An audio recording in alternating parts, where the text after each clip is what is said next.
Les actes ignobles qu'elle a subis, de même que ces agresseurs ont menacé de mort.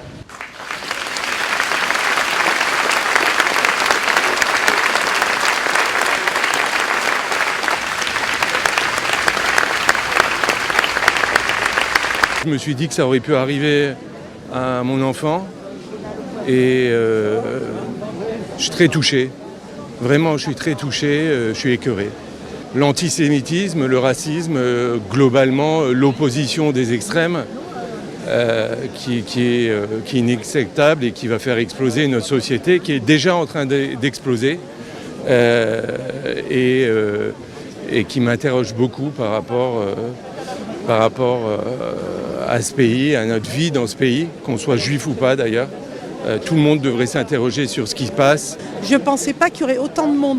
Donc ça rassure, bien sûr que ça rassure. Parce que sinon, je peux vous dire, j'avais envie de quitter Courbevoie. Voilà, j'avais vraiment envie de quitter la ville. Et j'espère que les gens ils vont voter en réfléchissant, pas trop avec leurs émotions.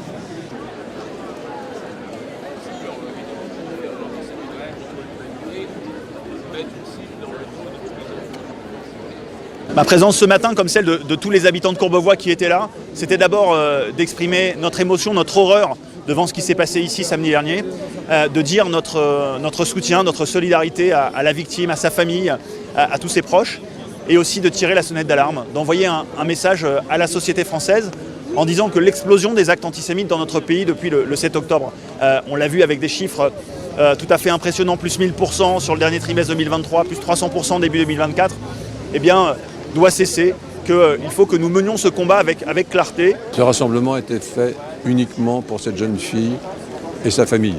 En premier, une jeune fille de 12 ans, comme je vous le disais, qui a été violée. Une jeune fille de 12 ans qui a été violée parce qu'elle était juive. Et ça, c'est inadmissible, l'antisémitisme. Et puis en même temps, essayer de rappeler qu'on peut vivre ensemble et on n'a pas besoin d'avoir ce genre d'événement pour vivre ensemble. C'est ça qui est important. La base du... Moi, je suis dans la mouise avec les trois religions. Oui.